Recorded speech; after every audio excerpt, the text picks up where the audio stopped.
In this video, I'll be making 3-amino hydroxide, commonly known as luminol. Luminol is used in forensic to detect blood traces due to its property of chemiluminescence. Chemiluminescence is a phenomena in which light is evolved in a chemical reaction without evolution of heat, distinguishing it from combustion. To start things off, we need 4 gram of 3-nitrothalic acid, which I made in a previous video, 4 gram of sodium acetate trihydrate, 3 gram of hydrogen sulfate, which I made in a previous video, 12 gram of sodium dithionite dihydrate, sodium hydroxide, acetic acid, and 25 ml of glycerine. So I took a 100 ml beaker and dumped in 4 gram of 3-nitrothalic acid, 4 gram of sodium acetate trihydrate, 3 grams of hydrogen sulfate, and around 30 ml distilled water. Then I heated the solution on a sand bath to dissolve everything. When everything has dissolved, I added 25 ml of glycerine and allowed it to boil. Boiling was very slow on a sand bath, so I decided to heat it on a direct flame until water boils away. The temperature was monitored with a thermometer, which was around 120 degrees Celsius, and meanwhile, as water boils away, some solid was precipitated, so I stirred it with a glass rod.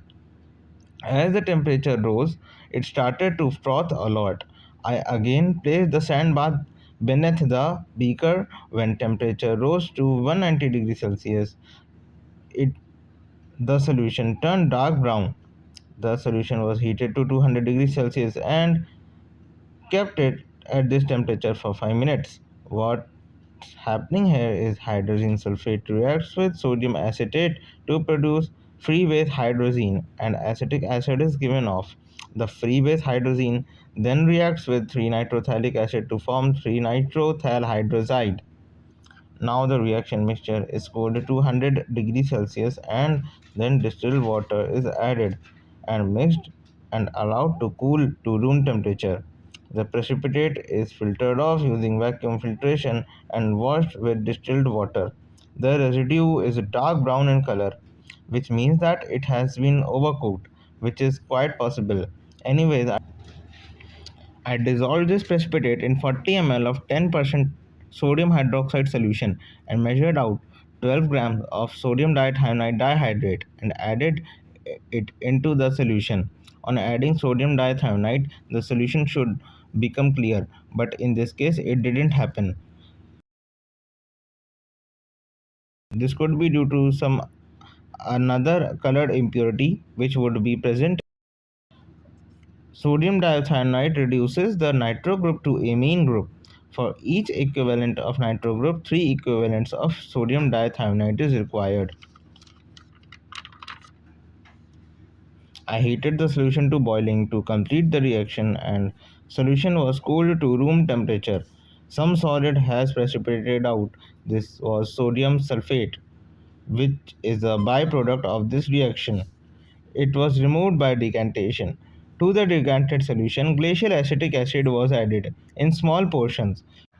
Luminol is soluble in basic medium but insoluble in neutral medium. That's why to neutralize the solution we use a weak acid like acetic acid and not strong acid like hydrochloric acid, as very easily it could shoot the pH and cause the precipitate luminol to redissolve.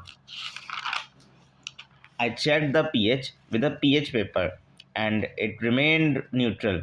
But when I added a little more acetic acid, some precipitate was found. So I kept adding acetic acid until precipitation was visible and again checked the pH. The pH was neutral, so it was then filtered off using vacuum filtration and washed it with distilled water. I checked the filtrate by adding some acetic acid into it, but nothing too little precipitate appeared, which meant that we had completely precipitated the luminol. The product was dried and weighed on a pre-weighed watch glass, and the yield of the crude product was 1.4 gram. I didn't recrystallize it. as it would lead to the loss of product, and the product was fine for demonstration of chemiluminescence. To demonstrate chemiluminescence, we have to prepare a luminol solution. For that, I took a 1 liter beaker and added 2 gram of sodium carbonate.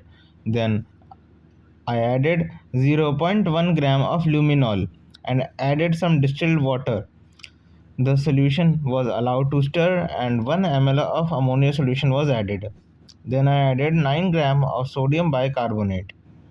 Then I measured out 0.2 gram of copper sulfate pentahydrate and added into the solution, and the solution was diluted to 500 ml and kept stirring until everything dissolved. I have also tried potassium ferricyanide, but copper sulfate works better than it and gives a much bluer light. Also, copper sulfate is required a much less than ferricyanide. Until the luminol solution is being prepared, I took a 500 ml beaker and added 15 ml of 4.5% hydrogen peroxide to 500 ml distilled water. Now both the solutions are mixed in equal proportions and a blue glow is produced, which lasts for about a minute or so. Now let's try making some other colors. To make green color, I added fluorescein to the luminol solution and then added the hydrogen peroxide solution. A bright green glow is produced which looks much brighter than the blue glow. Now, for making orange color, I took highlighter ink and mixed it with luminol solution. But when I added hydrogen peroxide, it glowed lilac, which appears white on camera. The color is much brighter. The color is much brighter. Now I did one final demo in which I added both the solutions simultaneously on top of a Graham's condenser, and it becomes a neon light.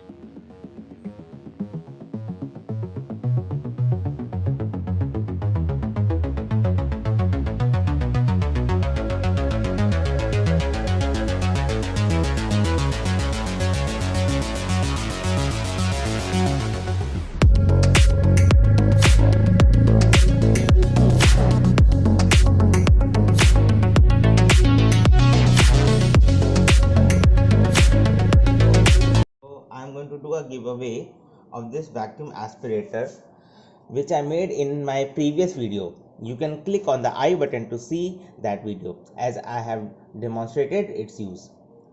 It works better than a glass vacuum aspirator and there is no risk of breaking it as it is made up of plastic. I had two aspirators, so I'll be going to give one of it. So let me explain how this aspirator works. So this is the outlet of this aspirator in which you can connect this some short pipe, and this is the inlet. This you have to connect in your faucet. So as you can see, I have attached a rubber tubing on this aspirator. So you also have to attach a rubber tube over here. Okay, and now this is the hose from which it will suck the vacuum. So you can take a rubber tube and attach it over here, and then this you can use it for vacuum filtrations. Okay, so I'll be keeping this one and giving away this one. So to participate in the giveaway, you have to just answer 3 questions. First, what you find special on my channel. Second, what should I improve to attract more audience.